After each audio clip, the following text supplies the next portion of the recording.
My name is Actualboatnose. Oh my god, my voice is still dying. Sorry about that, my voice is a bit dead due to me going to watch an event yesterday, so my apologies if I sound like someone who was dying. But unfortunately I've lost my voice a little bit, so I'm trying to record this as best as I can. And, well, this is probably something that you guys would like, I'm hoping will be quite hyped for. This is the Warzone deck profile. This is literally just the deck I will be running in Warzone. However, this will be the starting deck of Warzone. The one that's going to come later on, I'm not going to show you until later. So, this is what you guys can see right now, and this is what I'm going to be working with for like the next few episodes. So, as you guys already know, I'm running Gokies, which is always a fun deck to run. Because I think I've shown this off on my streams like twice now, I think. Yeah, it's a bit of a hybrid mix of Goki, Silent Swordsman, and Synchros. Like, it's a bit of a mix. It's really weird because I'm running, obviously, the Silent Swordsman line because Silent Swordsman. The majority of the Gokis, apart from Octo Stretch, because I don't really like Octo Stretch as a card. And then I'm running Captain because I can just special summon another if I need to. And then it means if I don't have any Goki monsters, then I can just go into Miss Radiant anyway. So I have something to go into. DC Strike and special summon myself, same with Halberd. Halberd's really useful due to piercing, plus also getting another Halberd to hand. Always nice. And if need be, other monsters later on can come into working with that. Got a lovely Headbat. We've got Downbeat, so if need be I can get an additional search. So if I have Hugbear on the field, for example, I can use Downbeat and go into a Scorpio, get a search with Hugbear, and then I have a Scorpio on the field so I can get another search if I need to, if I link summon. And I've got Transmodify to do the exact same thing practically, but to go up instead. So pretty much it would either be Cobra to go into Super X, Headbat to go into Twist Cobra, Super X to go into Scorpio, and Scorpio to go into Hugbear, using Hugbear's effect to then do whatever, to then half an attack and stuff like that. Regeki to Regeki, face turn to swap stuff out, because then I get a search if I normal summon a Goki monster, and if I have a Link monster in my graveyard, I can use that. For example, if I bring either Thunder Ogre back or Great Ogre back, if I have a good Goki monster, I can go to Destroy if I need to. Doesn't matter, don't have to, but there you go. Oh my god, I'm losing my voice gradually going through this video. I think I need to do it as well. I'm just gonna use some fabulous. Now you gotta hear me eat too. Okay, so additionally with that, running Reinforcement in the army, because Reinforcement in the army just give me a search for literally everything I need in this deck. So, really useful card in that regard. Status limited to 1, but I said I would limit myself somewhat. So, it's fine. Got 1 soul charge, just for if I need to go into Link, just Link spam as normal. Put a great to draw 2. Face the Wild, just to get Scorpio out if I need it. 2 rematch, because originally I was going to run 1, but only running 1 in this deck is very, very problematic. Because the whole point of this deck is to bring them back for more Link spam. But at the end of the day, it's still difficult. Pot of Avarice, everyone's allowed to have 1 of these, because I said it's going to make the deck, the duel a lot more fun, because you get an additional duel true and reset yourself if you want to. Warrior returning alive, pretty much every single monster in this deck is a warrior, apart from, I think literally everything is a warrior in my deck, apart from Mrs. Radiant, but Miss Radiant we don't talk about. Goki Poison Mist if I want to shut my opponent down from using some of the trap cards. 7 Splash if I make my attack go through the roof, which I can do, because I can use Destroy, for example, or Great Ogre, either one, and then I can use Twitch Cobra to effect to tribute either Hugbear or a Scorpio or whatever to then attach to them, and use Headbat to go to 800, so that will probably be a lot of attack points to go into that. Dark Mass, just negating destruction, however, you know, the fact of can't really link summon after that, but it's a thing I'm willing to risk. It's going to be difficult though, but it's the fact if I want to keep a normal Goki card on the field, then it's doable, because then I can avoid 1 destruction, plus then get a search when it's destroyed after, then etc, all that fun stuff. Silent Universe to reset if I need to, so it's just send stuff back from my graveyard back to my deck. And then Deathmatch is just used just to get stuff out. That's literally what Deathmatch is for. Like, if you guys don't know what Deathmatch is, pretty much when 3 of my Goki monsters battle my opponent's monsters at the end of battle phase, when all 3 counters are removed, because they are removed every time it battles, when it's removed, at the end of battle phase, I can special summon as many Goki monsters in my deck and my hand as possible. So, well, with different names, obviously, because it's got to be like that as it is. Oh my god, my voice is going to go mad.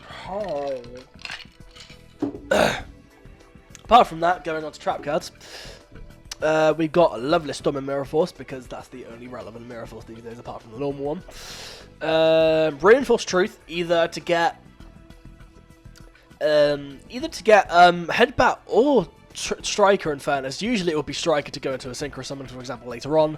But Headbat would be good also at the end of the turn if I want to set up for next turn, which is also good. Spirit Force is useful in terms of getting a Striker back to my hand if I need to, and I take no battle damage either. Shadow Impulse, obviously for these two. Battle God Howling, just useful in this deck in general. Metaverse to get either Silent Universe or Deathmatch depending on my situation. Okay, here it comes to more the anime cards now, which is kind of interesting. So we've got 4 Hour Dreams. You contribute 1 more warrior monster you control to target 1 face-up warrior type monster you control. It cannot be triple battle this turn. So, by doing so, if I have 2 Goki monsters on the field, I can tribute 1 Goki monster to target another to get a search first of all, and then that Goki monster can be destroyed. So, for example, if I had a Goki monster in defense mode, I would take no damage and it couldn't be destroyed either. Unless it is piercing, then that's completely different. But that's really useful. Pride of the Warrior only works on 2 cards in this deck, which is kind of an annoying card, but actually no, 1 warrior type monster. Ignore me, that's a different card, ignore me. 1 warrior type monster, so literally any warrior type monster in my deck can be special summoned if it's out of the graveyard that turn. And then Warrior's Defense, this is the one I was on about. When a warrior monster is destroyed by... it's destroyed, take 1 face-up monster your opponent controls, it loses attack equal to the attack of the monster's attack. Also, the monsters cannot be destroyed by battle this turn. So, pretty much, if one of these 2 get destroyed, that can trigger. Pretty much. Copy Knight is useful if I summon either Super X or Assault Halberd to either go into any of my rank 4s if I want to. Desperate Tag's useful. I haven't been able to use it yet, but in terms of like not taking any battle damage at all to then special summon whatever from my hand, well, a level 4 or lower anyway. Battle Guard Rage, really useful card actually. Like it gains 1,000. My monster gains 1,000 attack, but the monster gets sent back to the hand if it gets destroyed, which is fine. It depends on what card it is, because if the card is majorly overpowered, then it's a bit different. And then just negate attack in general, just to negate an attack, simple as that. Now, so we've got Stardust the Soul Warrior, who is actually a really fun card to run. But this card is summoned while you control no other monsters. You can target 1 junk monster in your graveyard. The first effect I'm not really going to use, unfortunately, since I can't really use it, since considering, you know, there ain't no junk monsters in this deck. But it's the fact of, in terms of like of how this card plays, it's useful with Shadow Impulse. So I have a second thing to go into. And also, this card, if this card attacks a defense with some monster, inflict piercing battle damage, but that's only once per turn, which is fine, because it only attacks 1 monster anyway, so that's fine. And then we've got Charge, who I love. I love this card. When this card is Synchro Summon, you can draw 1 card, great. You can use the effect to start a charge once per turn. This card can attack all special monsters your opponent controls. So pretty much, if I'm running that with then Battle Guard Rage, that's in a 3,000 attack beat stick, which is pretty cool. Blade Armor Ninja, just to attack twice, just because that's the only ninja in my deck that can attack twice. Excalibur, just for overpowering whatever. Samurai, useful in terms of getting a second attack if I get Gaga out as well. Gaga Cowboy, in terms of just doing damage to my opponent, is good. This card, on the other hand, number 86, is going to be interesting for me to get out, because the only way I would probably want to get this out is the full 5 Exceed materials on this. So pretty much the easiest way for me to do this would be probably if I normal summoned Halberd, special summon Halberd, normal summon Super Egg, activate Super Egg's effect, special summon another Super Egg from my hand, activating Copy Knight's effect. That'll be 4, but then in the day I would still need 1 more card. So if anything, it would be like Soul Charge or anything like that to get it back onto the field. Or any other way of doing it, I don't know, I haven't really figured it out. But yeah, it's going to be a very difficult card for me to try and figure out how to get out. But it's doable. Destroy Ogre because Master Ogre's not on the deck yet. Because I'm not going to be running Master Ogre from the start. No offense, Master Ogre's great and all, but there's no point in me overpowering my deck straight away. Because if I do that, it's just unfair. So, Destroy's there for now. Because Destroy's lovely boy. We've got a Great Ogre, probably one of the best Goki cards in the set altogether. Great Ogre's so good. And then we've got my boy Thunder Ogre, who's I actually do really like Thunder Ogre. Like, Thunder Ogre as a card is really fun. Just to get an additional normal summon. Actually, that would probably work. Actually, no, it wouldn't. I'm trying to think of a way if I could actually, if I had Thunder Ogre out, for example, but I could special summon Halberd first and then went into Thunder Ogre. Go to Thunder Ogre, I can then normal summon normally, get a Super X from the hand, special summon, copy Knight's effect, and then if need be, if I could, if I have another Halberd in my hand, then I can normal summon additionally with the next Halberd to get the next Halberd to go into number E6. Like I said, difficult play to do, we'll see. And we got Goki Jet Ogre, who is actually a pretty fun card actually, in terms of when it's sent to the graveyard against 500 attack, which is another boost for Serpent Splash, which is cool.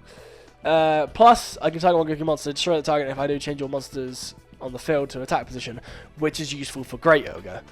Reason why you do that before you go into Great Ogre or Thunder, because then you can just target whatever, destroy it, boom. And then Miss Radiant's useful for boosting the majority of my monsters in this deck anyway, so. And we just got 2 level 8s in the side deck, you know? Just chilling. Just chilling. In fairness though, that could also be useful for Scorpio, in fairness, if I ever do that. That's if I just ever decide to run Scorpio and level eater at the same time.